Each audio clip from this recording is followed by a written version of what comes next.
live and back with Spirit Guides Paranoraml. How you guys doing this evening? Hey, how you doing? Hey, everybody. So, if you'd like to, you can introduce yourselves. I'm Donnie. I'm Christy.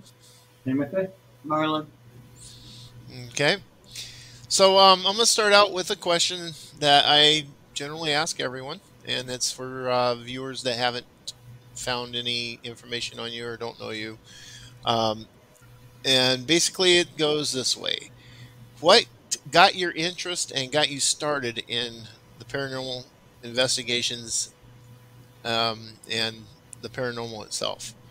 So we can start any direction you want here. Well, Donnie, do you want to start? I started seeing ghosts at the age of 5 or 6. And then I started cleansing homes for negative energy and kept bumping into spirits. And then Christy got me some gear. We got some like-minded people, sensitives, and then we took it from there. We just started. One day I was trying to figure out what to get him for one of the holidays. I think it was his birthday a number of years back, and got him K2. A K2 and one of the EMF meters that goes whoop, whoop, whoop. Gauss meter. Yeah, Gauss meter. Started from there. Some of our friends were interested. We've turned over members over the years. Mm-hmm. And gained some new ones. We met Tim and Marlon, and you guys got started a little differently. I'll go ahead. How'd you get started, Tim? Well, kind of watching TV, paranormal shows, and then somehow I got lucky and got with another team, and that's how things got started. Like I say, everybody else, they usually start young, they see things. I never seen nothing young and all, just got a little bit older, and then I started experiencing more. So I kind of got into the paranormal. Oh, that's cool.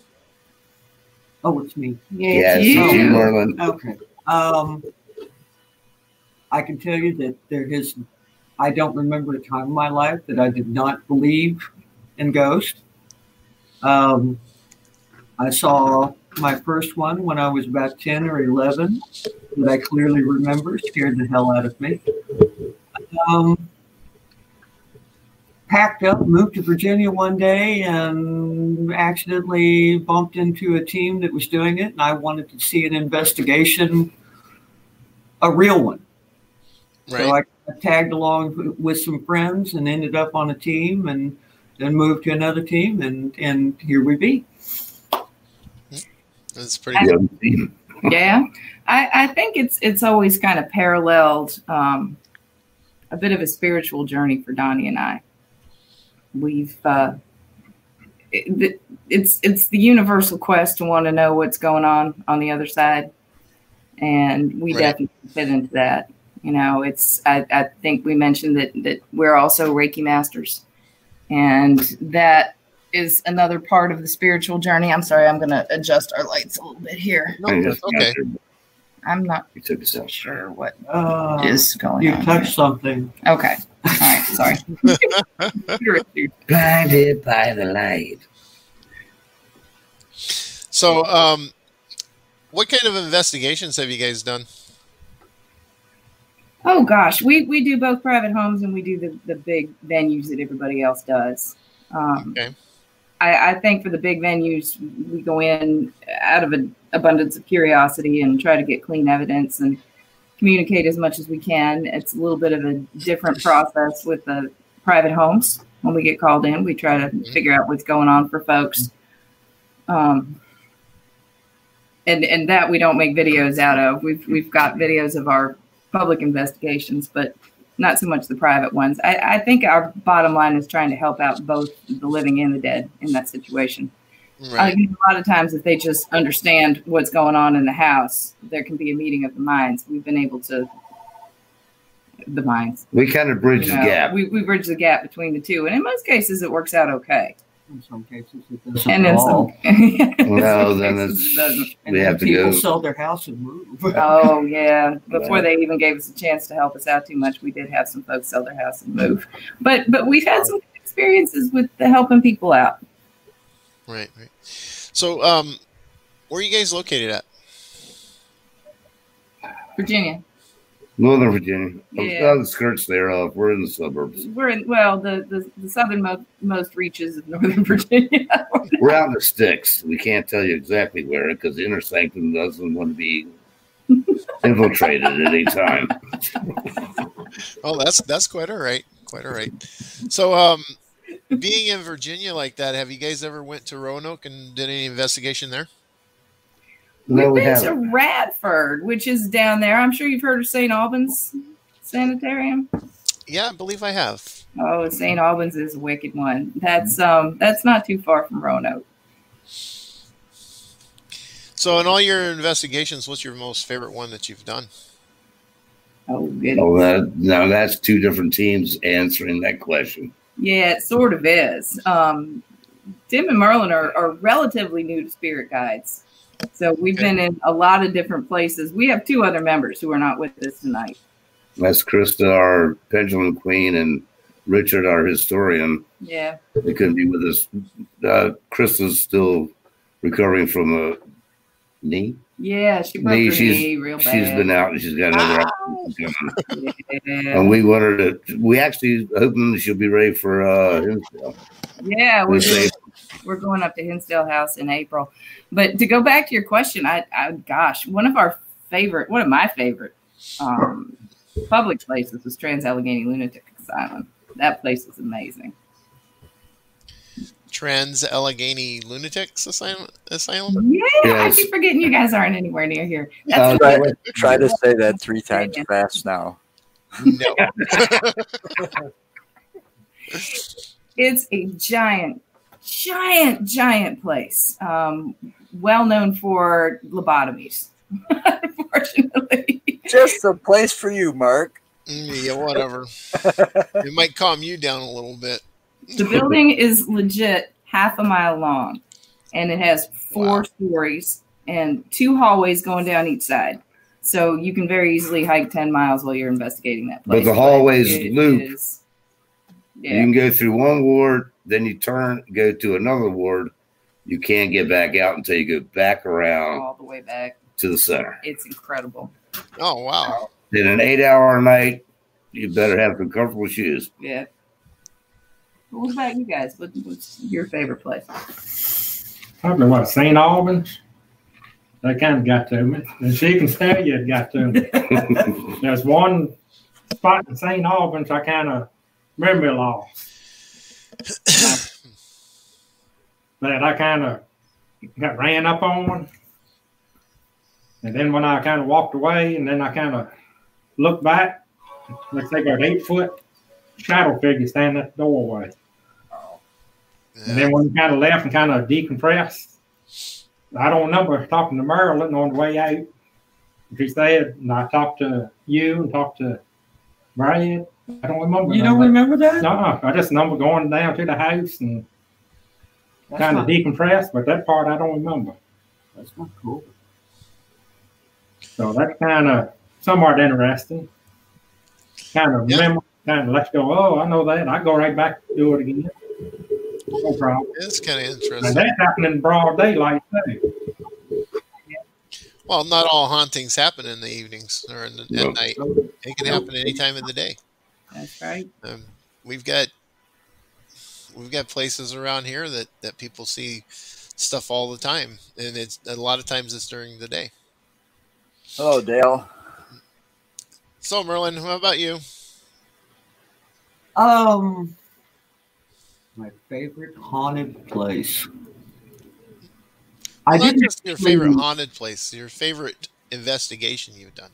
My favorite investigation you've done. Well, I didn't officially investigate it, but I would have to say that it was my own home back in Kansas City, Kansas. It was built before the Civil War. It was the second oldest home in KCK. And I would describe it as being a ghost frat house.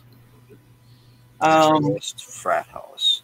A ghost frat house, yeah. We had several ghosts running around there, including we had our house ghost Philip, who very loudly announced his name to us one day.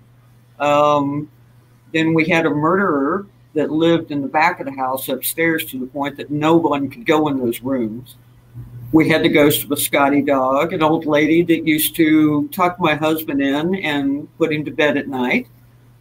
And then we had a little girl who would occasionally scream mama in the hallway repeatedly. Interesting. Yeah, I talked to a lot of them, so I guess that's kind of investigating. But I would really say there was another place, but it's a private property and I can't talk about it. But it was off the charts. Just the hauntings in that place. The ghost had never encountered people before coming in and investigating, and they were really willing to talk and interact with you. That's they were very cool. excited about it. So what kind of... How would you sleep at night in a place like that with that kind of activity, you know? Our house ghost, Philip, he was on guard all the time. He actually woke me up several times when there were things going on in the house that he felt needed my attention.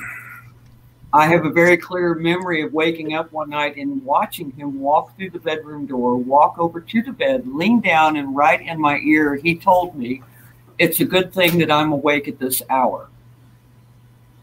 And I kind of laid there for a little while, and I'm like, I better get up and go see. Well, I got up and started down the stairs, and I looked, and our front door had a funny lock on it. And if you didn't latch it properly, the door wouldn't lock. It wouldn't close. And it was after 3 o'clock in the morning, and our front door was standing wide open. Oh, wow.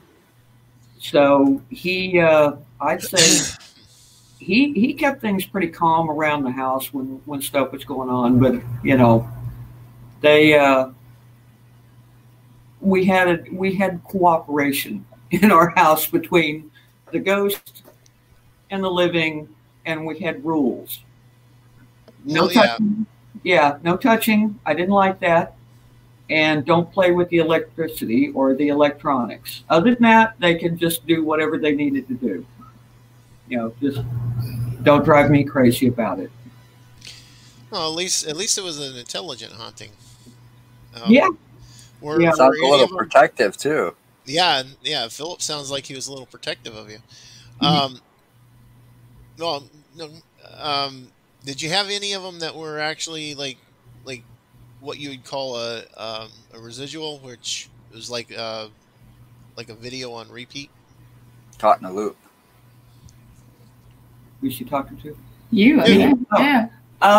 We believe the Scotty dog was he was an echo. I never saw him do anything but stand in the hallway. And then we had an incident that we called the fight. And it happened every fall about the same time. It went on for a couple of weeks, and it sounded like someone had broke into our house and was tearing the bedroom apart upstairs. I mean, glass breaking, furniture being drug around, you know, things hitting the walls. We'd run upstairs, nothing. And then it would just stop. As soon as you open the hallway door, there was no more sound. It would stop. So we think that was a residual from a murder that happened in the house. The original owner, as the story went, had murdered a priest that he thought was having an affair with his wife. So, oh, that's nice. Yeah, the house had it had some crazy stuff going on in it, but had its history. Yeah, it had its history, and I was used to it, and we pretty much had everything under control. You know, and if it did get out of control, I'd threaten to smudge everybody. So, smudge you. Yeah, I smudge you. Yeah. Now, Dale says it sounds more like a poltergeist. Than a ghost. The fight was, I mean, you could definitely hear two people upstairs stomping around and throwing things and doing all that. So I think really, rather than a poltergeist, because it never broke anything. There was never anything out of place, but you could hear it happening.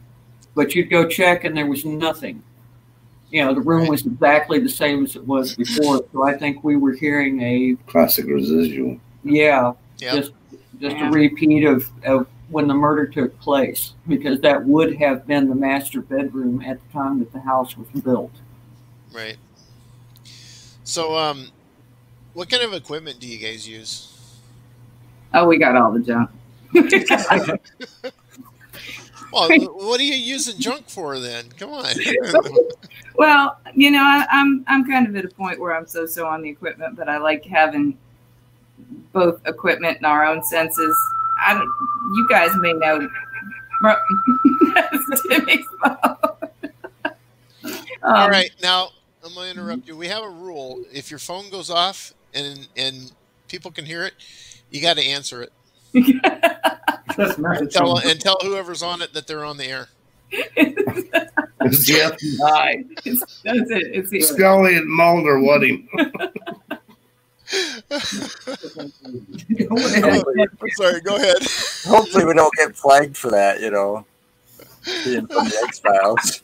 Oh, no, it's a ringtone. It's a ringtone. I know. The whole song. It wasn't our fault. We didn't do it. We've got all the usual stuff, and we've got an SLS, and we use EchoVox a lot. Sometimes it works great, and sometimes it just makes a lot of noise, and you know, all the blinky lights. And you guys know Merlin can see the ghosts. She can see them. She admitted to it. Yeah, she. Every once in a while, you can drag it out of her. No, it's true. And when we get all the equipment going along with what Merlin's seeing and we're feeling, because all of us are sensitives, and then that's cool. That's the best thing. Well, main thing is intuition. Yeah. Sorry. Follow your intuition. Right. Well, it is cool to have a bunch of dowsing rods and stuff when it's so noisy we can't get an EVP. It's old school, and a lot of spirits understand it. Yeah, they do. That's good. That's good. So, have you ever caught an intriguing EVP? Oh yeah. Oh, quite a few. The very first one we ever got was probably one of the best ones. We went and investigated a private home near the Brandy Station battlefield. I know you guys aren't around here, but that's where the largest cavalry battle of the Civil War was fought, and we were in a place that had been a field hospital. And we really didn't think we got anything. We came home and started going through our recorder footage and whatnot and heard very, very clearly. At the time, there were 3 women in the room, and Donnie was off smudging the house because the owner had asked him to smudge, and he was the only man in the house.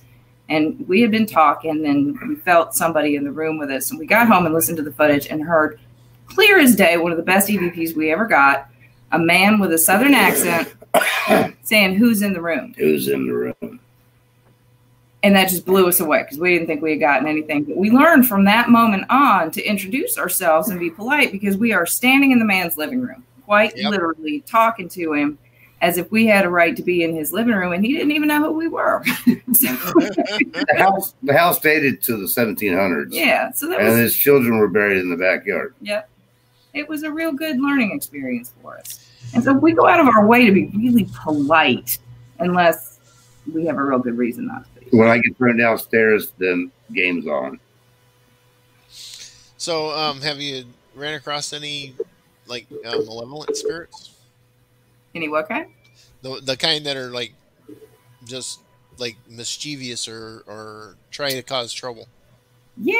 Oh yeah, that's what I meant. When I got thrown off the staircase, the game was on. We were at another house. Wait a second, Donnie. Thrown off the staircase? Yeah, actually, I'm no longer allowed to go rogue. I used to do all the base readings in the house prior to us going in. Well, we were called in for apparent nasty.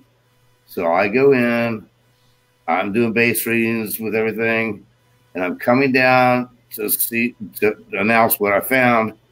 And before I could get to the bottom of the steps, I was launched off the stairs a couple feet, landed. It's so funny. I'm behind the couch. and Christy's looking in through the sliding glass door, looking for me. I had a and I'm on the feeling at ground. that moment that there was something happened. So I looked in the door. I didn't like the fact that he was in there by himself anyway. And there he is on the ground. Whoops. That's the last time you are going on. After 2 days, we did get the entity out of the house. Yeah. Without being downstairs again. Without being thrown downstairs. No more throw downstairs, and they won't allow me to go by myself no more. Yeah.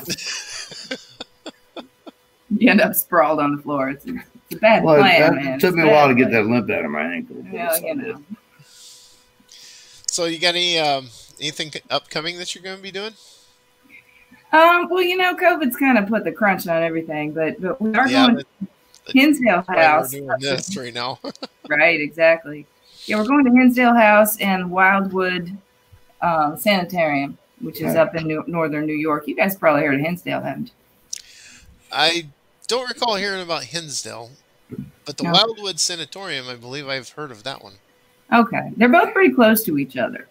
I guess we're kind of caught in East Coast world over here, and the things that are really well known aren't necessarily as well known where you are.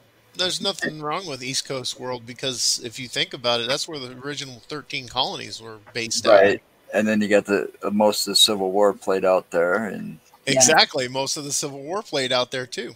And then you got one of the longest feuds in the United States history is in that region. The Hatfield and the McCoys. Hatfield, yeah. Hatfield. That's I think it's West Virginia. Isn't it? I think so. Yeah. That's West Virginia. Virginia. But still, it's still part in of that East Coast area. There. Yeah. We are right in the thick of the Civil War stuff where we are. Our town, or the biggest town nearby, is Warrenton, and that changed hands in the Civil War so many times. Mosby, they tried to catch him visiting his wife. He crawled out the window and hung out in an oak tree until they left, and he crawled back in the window and then went to join his troops. Yep, and that's all right up the street from us. Where I mentioned we did our first investigation in Brandy Station, that was a huge Civil War area. There was a great big battle there. And we actually run a Paracon at the Fleetwood Church, which is right close by, as a fundraiser for the Fleetwood Church. That's pretty cool. Yeah. So, do you... Oh, hello from Utah there. Sorry, I glanced over. So do you guys try to bring people in from all over for that Paracon, or do you just local stuff? We've had some big names, small names. Everybody just want to be a part of it. We had mentioned Hinsdale. There's a group called Ghost Finders with Daniel Class, who owns Hinsdale and Wildwood, I believe. He's part of that one. Yeah, I think both of them. Well, they're no video space, right? But they're on, I don't know, they're on Vidi. They're on Amazon. They're on something that's on Roku channel. I don't know. Anyway, we got them. We've got mostly the East Coast folks, but it's gotten pretty big. Oh, that's good. That's good. How long have you been doing it? 2 years. Paracon 2 years. We were actually helping the church prior with little small gigs. And then her daughter was going to get married. All right. Well, at the time, we usually do these things. So she's like feeling guilty, like, can we do a Paracon? So I contacted some friends, and then it just went. I know. I was thinking, well, we can't usually do our small fundraiser. This isn't a working church, by the way. It's sitting right on the edge of the battlefield, and it's next to another very historic place. And we were helping the guy who owned it make some money for it. So I got to thinking, well, we can't do it this year because my daughter's getting married, and I felt all guilty. And I thought, well, we know a lot of people in the paranormal field now. Maybe we could get some of them together and do a big date on a different day. And it turned into a Paracon. It actually turned into a pretty good size. It's so freaky. It happened in less than a week. We had speakers and everything else. That's pretty cool. We met these two guys prior to, but they were there. Yeah. So, question from one of our viewers: how do you find new places to investigate, and how do you decide which ones to do? We are blessed that there are a lot of places around us. And we were just talking about the Civil War thing. There's a lot of very old stuff around us that allow investigations, allow public investigations. And then there's a lot of private homes around us too that do it too. Yeah, they entrust us to come see what they got going on. Yeah. Oh, that's cool. But most of the time what we do is like, they do these group investigations of large places, and we kind of sneak in. And we try not to let ourselves be known. We tried that the last time, and we had some gear. We ended up suckered into lead an investigation. Nay, but that's okay. They were our friends. We're all for it, and that's no problem. But we sneak into those and get a taste of what the environment is, and think of. Mm-hmm. Do we want to get this for an all-nighter? And then we get, yeah. And that's how we do it for the big venues. Yeah, not too bad. So, being in that area, I take it you've probably been to Gettysburg and investigated out in there. Actually, I think that's where we met these two guys. Well, we met you before, but then we got to know you better. We got to know you better at Gettysburg. I think everybody got to know everybody better in Gettysburg. You guys heard of the big battlefield bash in Gettysburg? What's that? Have you heard of the big battlefield bash? Battlefield bash. It's for all wounded warriors. Yeah, it's a big paracon. No, I haven't heard of that one.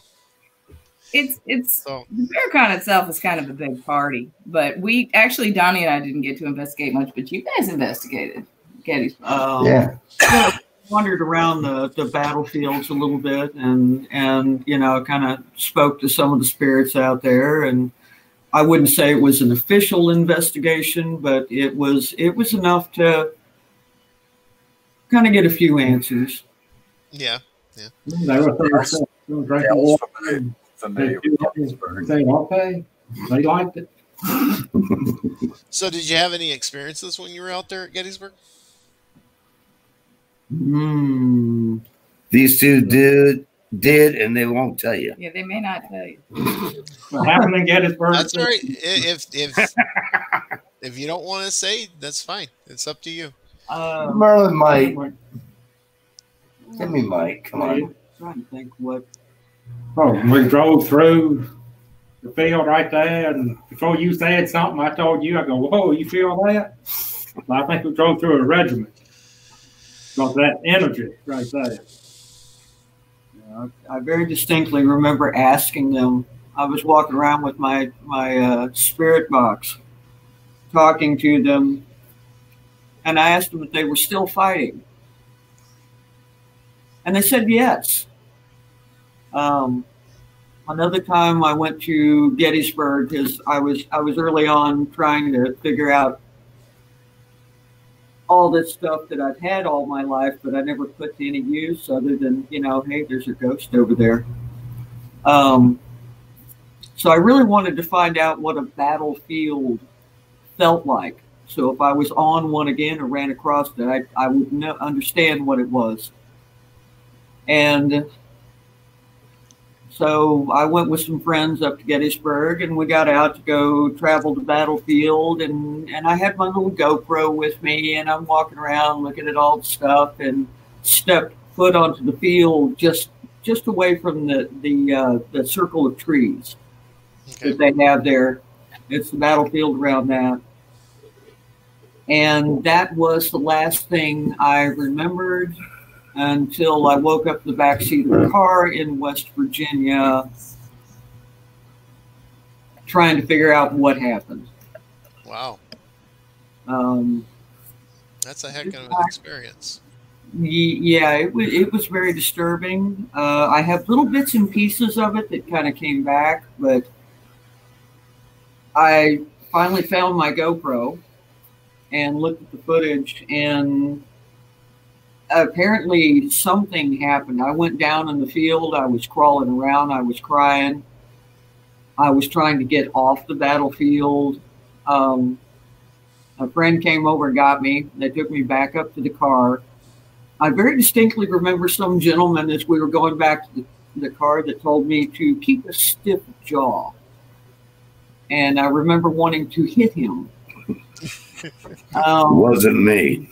I don't know who he was. And then for a few days after that, whoever it was that had come in contact with me out there on the field, my friends that were in the car driving were talking to this person through me. And the GoPro was still going. So you have my voice and then you have the spirit that was within me talking at the same time and giving the same answer, but in two different ways. And then when he finally left, he decided to follow me home and stand in my bedroom in the corner for a couple of days. That was fun. Marlon Stalker. That's a Civil War stalker. Yep. Sounds like the way you're describing that. It sounds like he was using you as a medium or a channel in order to reflect what he wanted to say. Yeah, he didn't. The only thing I kept getting from him when he was in my room was that he just wanted to go home. Mm-hmm. That was it. That was his constant thought, was he just wanted to go home. On the battlefield, I never felt any kind of like malice coming from him for doing this. It's right. I always kind of thought, well, we just kind of ran into each other on the battlefield, and kind of merged. So I really, since I don't have a whole lot of memory of what happened, I'm not sure what his motivations were, other than, what he was projecting towards me in my room, and he just wanted to go home. And I don't know how to help them. I don't know what, how do we send this guy home? We don't even know who he is. Right. And that's kind of sad. I hope that he made it home and did not have to go back to the battle. But I have a very bad feeling that he went right back to Gettysburg.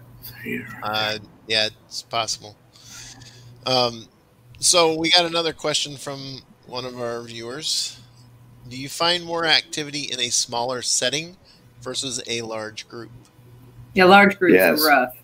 When you get lots and lots of people, more often than not, you get less activity. Then you get contamination. Yeah. Right.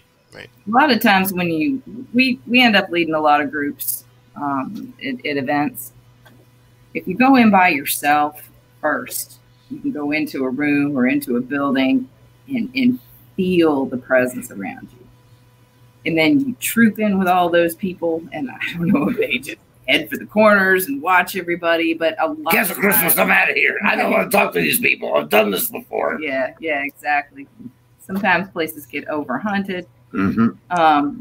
And then the activity just drops back tremendously. But we do find smaller groups to be much more fruitful in investigation.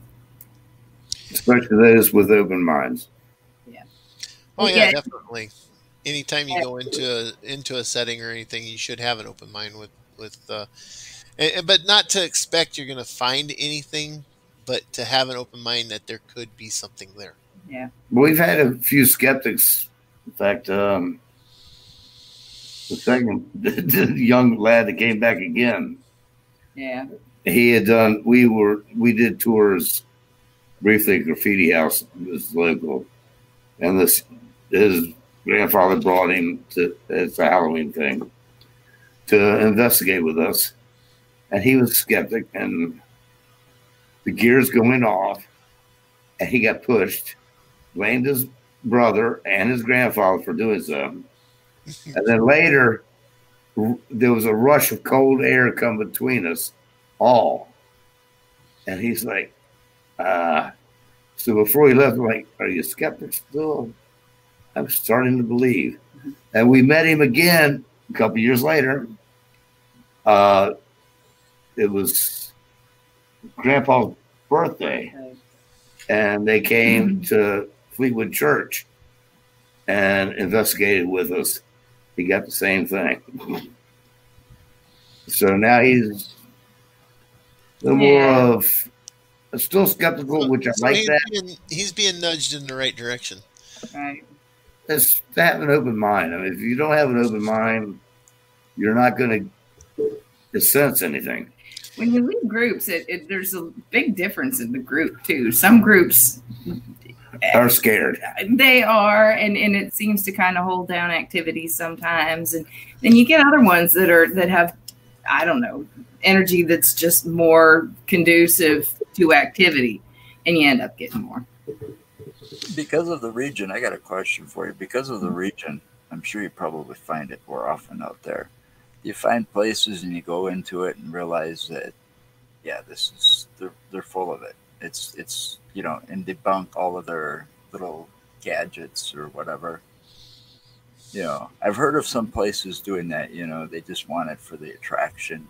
Oh yeah. So they set things up, and then you go in there and you debunk their whole setup.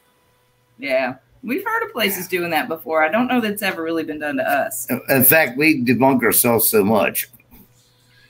Yeah. We only put out what we can't explain. Yeah.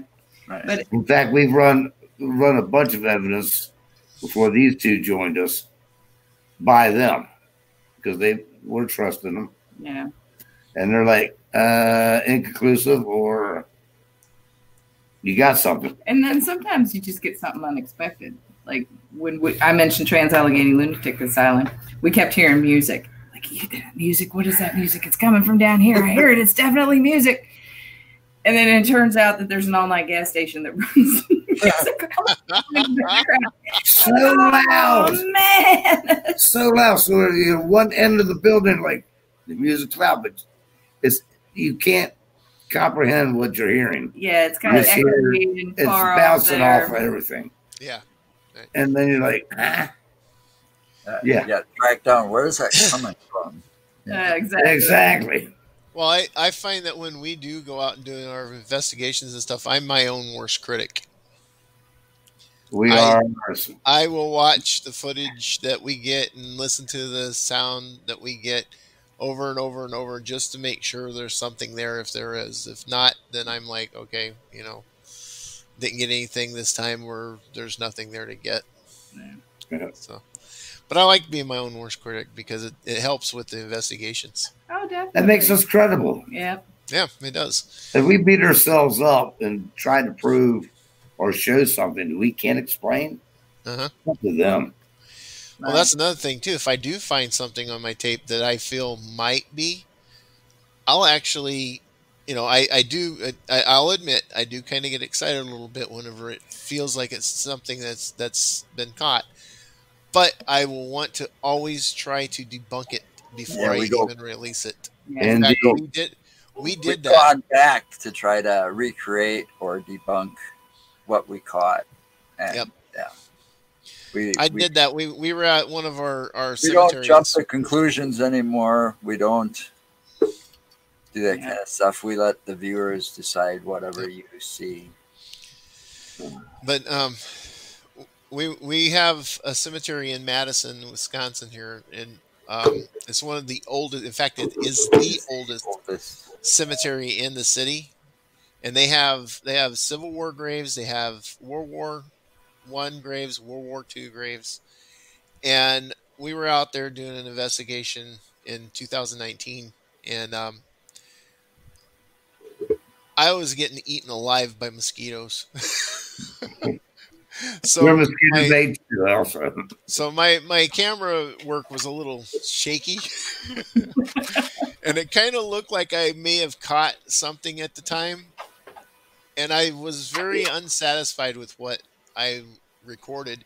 So we went back out the following day and made sure I sat the camera on a tripod, pointed it in the exact same direction, and I actually did some walking around in that area and made sure we were there at the same time that the we filmed 3 different locations that day.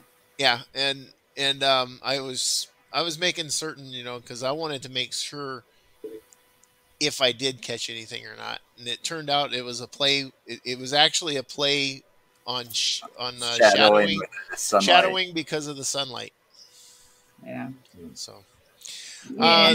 You be careful. we got another question from our Utah viewer. Do you use crystals for protection or prayers? Yes. Yeah, sometimes we use crystals. Definitely use crystals.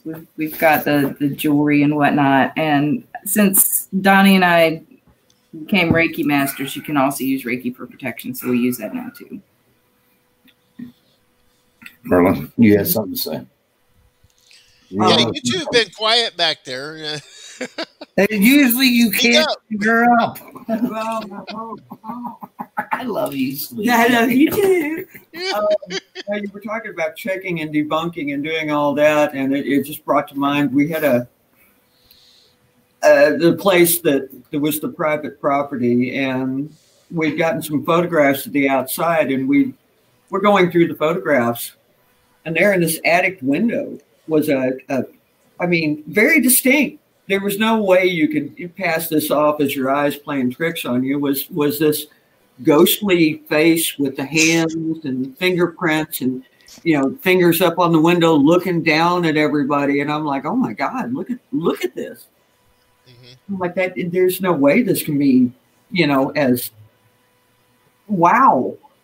So we went back the next day, my friend and I, and we walked around the building and waited till the exact same time that she took that photograph, went from every angle and took photographs of it again, got back home, checked it out, looked, and there the face was again, but it was only in one picture. And we're like, what the hell's going on? So when we finally got inside of the building, we actually went all the way, climbed all the way up into the attic, brought ladders in so we could get into the attic, climbed through the rafters to get over to this particular window. And we looked, and at some point, somewhere, sometime, a very long time ago, some person with a beard had gone up and pressed their face against this window to look down and had their hands on it. And the oil from their hands and their face had stuck to this, and all the dust over the years had simply built this up, had a perfect impression of hands, fingers, face, and you could only see it at certain times from certain angles. So I always wondered how many people saw that and went, it's a ghost. No, that's not a ghost. That's called greasy dust. Yep. That is pretty interesting to have something like that. We have people send us pictures out of the blue all the time to our page, and light anomalies are hard enough to figure out. When you were there and where the lights were and the cameras were and the people were. When they come out of the blue and you have no context and no idea, you can't say much. Then that's a really cool picture. And that's where Timmy comes in. Timmy gets some awesome pictures. He does. He gets out of nothing, and we can't debunk them. Yeah. I think the spirits like the big boy. They do. Like me taking this off. They do. They do. They pose for you, huh? Well, he's our ghost magnet. Sometimes you go, I want to take a picture in this direction, come find out if I get something. Yeah. Don't know why. I go, let me take a picture over here, take a few pictures. Whoop, I got something. Just like the blue. Hey. Something kind of dropping me that way. But the thing is Timmy takes them methodically all together. And there will be nothing, bam. And then something like and then nothing. So you're taking like when he snaps them and then eats quick. Right. So what you're doing is your shutter speed's there. So you're getting like 4 or 5 in a sequence. Yeah. Like kind of like a trail cam does. Yeah. So trail cams are set up to where they'll snap 3. Yeah. And they'll snap them like boom, boom, boom, like just within seconds of themselves. So, and then sometimes you can catch something and sometimes you won't. Yep. Exactly. And if it shows up in the middle of the series when it's being snapped really fast, that's a pretty good indication. We use trail cams a lot too. And hi, Wendy Migliori. I just saw you pop up and say hi, everybody. Hi, Wendy. You saw somewhere? She's a good friend of ours. Cool. Wendy. I just saw Wendy pop up in this. All right. Dave from Utah is asking another question here. What piece of equipment do you feel is your most valuable in investigating? Marlon.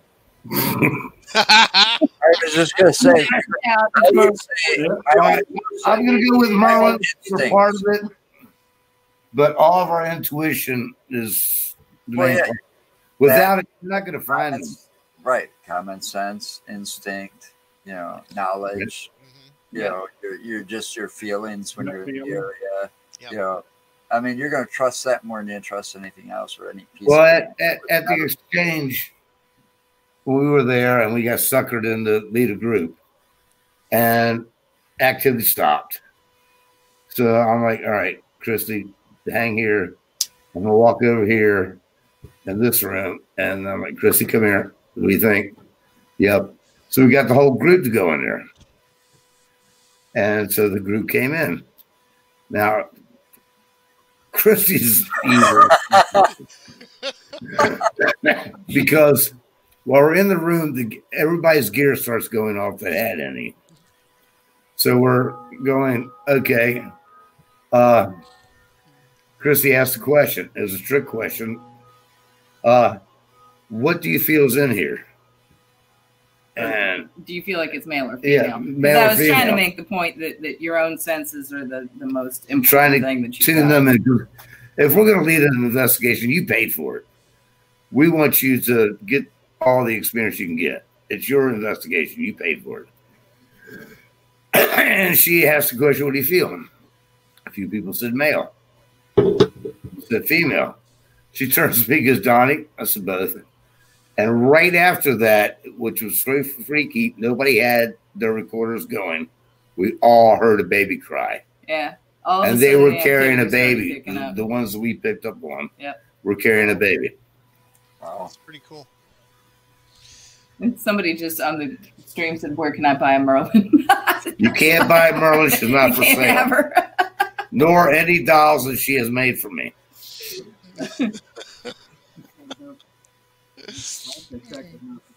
But she has a few werewolf babies in the mix. Right. Actually, you don't. She is what we're talking about? Artisan. I'll show you. Hang on. Y'all go ahead. I'll be right back. The werewolves are coming out. All right. So, where's your favorite place you've investigated? And I bet Chris probably gonna want to know that one, right? I thought we were going to Favorite place we've investigated? I mean, I don't know. Our team.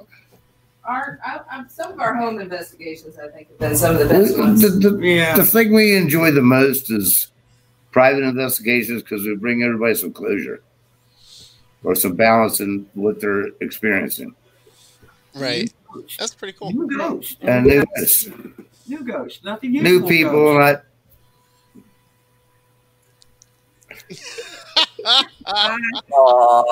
Those things are cute. Merlin made them. American creation. They almost look like mini Ewoks, though. Well, this is my son, Barkley. And this is our daughter, Wendy. Yes. Pretty cool, huh? And Merlin made them. Well, there's a talent you can use and make some money on that. There you go. Zombie werewolves. The zombie werewolves. They weren't supposed to be that cute. Why not? They're damn cute, though. You gotta admit. Yeah. Really, really I was going for scary, and they turned out just adorable. They're flipping adorable. To tell you the truth, They were scary, but they turned out adorable. At the Battlefield Bash, these two were the winners. Right. Donnie and I walked around carrying them, and people were looking at him like, what? You have a dog. I was carrying one of those baby pouches in front of me. with Barkley in front. So he goes, "Is that real?" I'm like, "What? Is that real?" And I make him jump, and he's like, "Ah!" Paracon, what do you gotta do? Oh, definitely. They're cute and they're lovable. Well, they're hardly terrifying, but okay. Well, Mabel's you know. terrifying to many. Well, maybe. Mabel's terrifying. Y'all That's wanna see- another Merlin's creations. You want to see Mabel? Sure. I'll show you Mabel. Mabel. Mabel's sweet. Yeah. You're going to embarrass Merlin, though. No, No. I will tell you Very now, talented. you cannot embarrass Merlin. I don't know what It's you me got. all the way around. Merlin may try to embarrass you. No, Dale asks, how long have you guys been investigating? As a team or individually? Individually. Christy and I have been 10 years or more, and you guys probably got about the same, right? About 7 with the other team I used to be on. Well, define investigating. Yeah, define. Merlin's technical on those things. Well, he asks, how long have you been in the field? And Oh. Oh, that is cool. That is cool. Since 20. That is a very cool one. This is my daughter, Maybell. Wow. I would Levi Merlin, would you gotta get your head down. So, baby mama. I would put a doll like that on display. Yeah, put it behind glass like the famous Oh, That's where we got it. That's- famous Annabelle doll. It'd just be scary right then. Boom. That's I mean, the all thing my looks babies- as it is with those eyes. Oh, yeah. What did I do to her eyes? That was really They cool. glow and they Oh, bob that's up right. and down. Oh, that's right. Okay. I can remember what I did. Nobody else wanted her, so I took her. Well, she disturbed most people. I know, and I'm disturbed. Now, I think maybe the favorite investigation. I mean, you never know how far to get into describing these things, but we had a personal friend of ours she has an 8-year-old who can see spirits a lot like Merlin can. Mm-hmm. And they had a lot of activity going on. So we went over there and figured out what was going on. And we were able to actually help some of the spirits that were there move on. And quieted down the activity in the house, calmed the family, calmed the 8-year-old, were able to release some folks that wanted to go. And I think that's the most satisfying, because it's kind of a win for everybody. It's something that we love to do. We help the people living in this. So that's my favorite. We're not your average paranormal team. We work for both the living and the dead. There's nothing wrong with that. If you can help the living cope with the dead or the dead cope with the living, and that's always a good And thing. sometimes just the dead crossing over. Yeah. Some have been trapped. A lot of the spirits that are intelligent haunts, the way I understand it, a lot of them are trapped here because they haven't fulfilled something that they needed to take care of when they were living. And what they're trying to do is find a way of fulfilling that so they can cross over and go on to the next life. This was a case where there was a dominant spirit that was holding the other ones. So that it was a slightly different situation. Okay. But, We kick ass. We were able to help. It went on for a few weeks, too. Yeah, it really did. Yeah. With Merlin's eyes, you saw the battle. That was so funny. Yeah. Yeah. Dale says unfinished business or untimely Yeah, death. Periscope boy and that wolfy weird And the in cat the thing. black. Cat Yeah. thing. The thing. There's a lot of weird things floating around out there that aren't just your normal spirits. It's interesting stuff. There was one at that particular place that both Merlin saw and the 8-year-old saw, and they described it the same. It was kind of like a mummified fox Yeah. cat looking thing. And as odd as it sounds, it was drawn by the 8-year-old, and Merlin had never seen the picture because I'm the one that knew the family.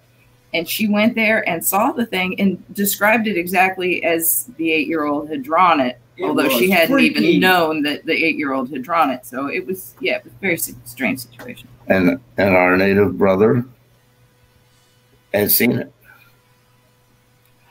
Oh, that's right. Yeah. Yes. It goes back to Indian lore. Uh-huh. What it was? It was that which was. I'm listening to the way you're describing it. The way you're describing it, it sounds like something that would be in the Indian lore. It kind of reminded me of what is that creature from Pokemon? Remember the cat Mewtwo? Oh, Mewtwo. He kind of looked like Mewtwo, you know. Did it look like Mewtwo, or did it look more like Abra? Coming at me with its arms up in the air. I'm like, what is that? And the weird thing, we know a Cherokee elder who had come up for our Paracon and described to us something that he had seen that he described it looked just exactly like this weird thing yeah, exactly, that Merlin and Isaac had seen. Don't know what it is, but there's a lot of weird stuff out there.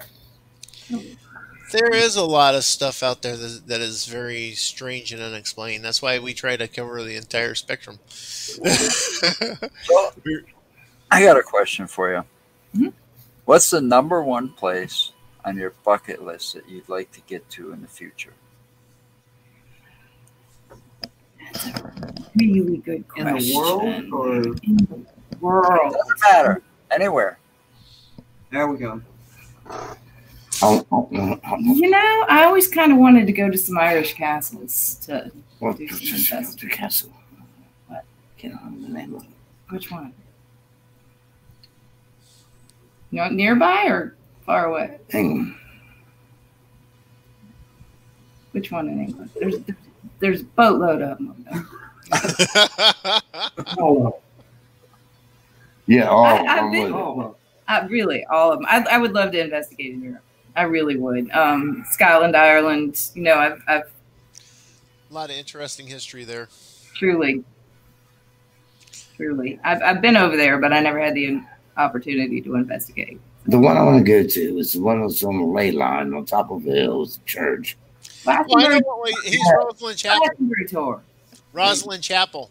Yeah. That's the one he's talking about. She sits on the ley line, and actually, if you've ever seen any videos or pictures or anything, and that one was featured in the movie the Da Vinci Code. Yeah. But if you've seen any of the pictures of the inside, it has architecture of pretty much every religion there is. Awesome. And it's phenomenal to see. I've seen pictures of it, and I've seen actual video of it.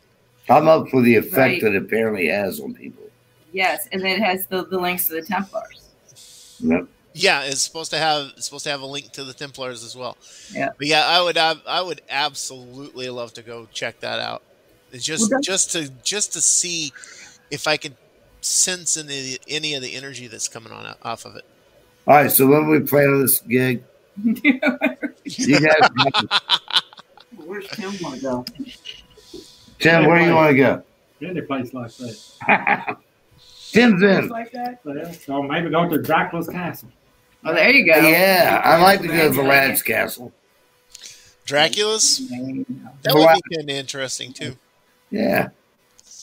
Apparently, one time it was up for sale. You guys want to buy it? We'll all make money and retire. And live in Dracula's castle. Yes. Blah, blah. Wouldn't bother me any. You go buy a haunted place and, you know. There's a few of them up for sale. I keep seeing them. I have lived in a haunted house. Heck, when I grew up in California, I lived a quarter mile from a cemetery. We used to go down at night and roam around the cemetery. Yeah, we get our starts. Yeah. Oh, the Queen Mary. Yeah. I want to Rome. I want the Colosseum in Rome. That's what I want to investigate. There you go. Top of my bucket list. So we are about at the end. So do you got anything you want to promote quick? We'll be doing the Fleetwood Paracon again in the fall. We don't have a date set yet. Everything's a little bit hard to plan right now with the whole COVID business, but please keep an eye on it. And if anybody's out in Virginia in the fall, come to Brandy Station, Virginia, and come to our Paracon. Meet us, and I'm sure we're going to have some wonderful guests again this year. Cool. And if you have ghosts and need our help, we're there. We believe. Cool. Thank you, Egon. I don't have the wand. Right. Okay, we'll be back Friday with Shane Corson. If you guys can stick around so that we can do a quick little bonus. Sure. Yeah. All right, we are